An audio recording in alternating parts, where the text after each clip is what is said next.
اور تم ان کے متعلق خیال کرو کہ وہ جاگ رہے ہیں حالانکہ وہ سوتے ہیں، اور ہم ان کو دائیں اور بائیں کروٹ بدلاتے تھے، اور ان کا کتا چوکھٹ پر دونوں ہاتھ پھیلائے ہوئے تھا۔ اگر تم ان کو جھانک کر دیکھتے تو پیٹ پھیر کر بھاگ جاتے اور ان سے دہشت میں آ جاتے۔ اور اسی طرح ہم نے ان کو اٹھایا تاکہ آپس میں ایک دوسرے سے دریافت کریں۔ ایک کہنے والے نے کہا کہ تم یہاں کتنی مدت رہے؟ انہوں نے کہا کہ 1 دن یا اس سے بھی کم۔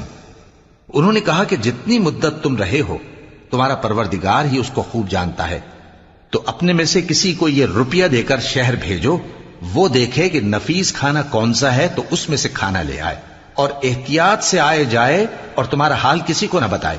اگر وہ تم پر دسترس پا لیں گے تو تمہیں سنسار کر دیں گے یا پھر اپنے مذہب میں داخل کر لیں گے، اور اس وقت تم کبھی فلاح نہیں پاؤ گے۔